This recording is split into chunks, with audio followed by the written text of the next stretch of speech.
दिल्ली में रेखा गुप्ता की अगुवाई वाली सरकार आम लोगों को एक और खुशखबरी देने जा रही है। दिल्ली में पानी के बिल माफ होने जा रहे हैं। सूत्रों के अनुसार दिल्ली सरकार डोमेस्टिक बिल में लेट पेमेंट सरचार्ज माफ करने वाली है।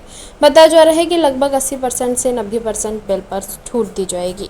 दिल्ली में जल बोर्ड के लगभग 27 लाख उपभोक्ता हैं, जिनमें 16 लाख उपभोक्ताओं को पानी के गलत बिल से दिक्कत थी। ये वो उपभोक्ता थे जिनका ये कहना था कि कोरोना के दौरान जल बोर्ड की तरफ से मीटर रीडिंग ही नहीं लगाई थी। देश में 2020 में कोरोना वायरस संक्रमण से चलते आम जनजीवन बुरी तरह प्रभावित हुआ है। इस दौरान जल बोर्ड के अधिकारी मीटर की रीडिंग लेने के लिए घर घर नहीं जा पाए थे। बाद में अपने हिसाब से रीडिंग भर दी गई और लोगों को बिल जारी कर दिए गए। बड़ी संख्या में लोगों का बिल सामान्य से ज़्यादा आया तो उन्होंने उसकी शिकायत की और बिल नहीं भरा। हालांकि शिकायतें इतनी ज़्यादा हो गई कि जल बोर्ड के अधिकारी उनका समाधान नहीं कर पाए।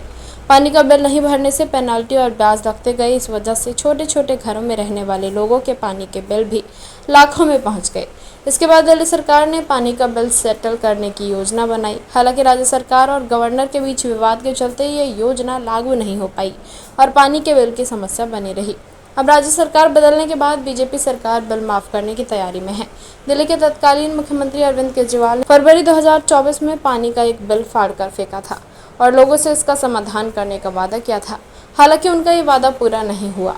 केजरीवाल ने एक गलत बिल को फाड़ते हुए कहा था कि इसके समाधान के लिए दिल्ली सरकार वन टाइम सेटलमेंट स्कीम लाना चाहती है, लेकिन भाजपा ने उपराज्यपाल के माध्यम से अफसरों से योजना को रुकवा दिया। भाजपा चाहे जितनी अड़चनें डाले, लेकिन वो सभी के बिल माफ करवा देंगे।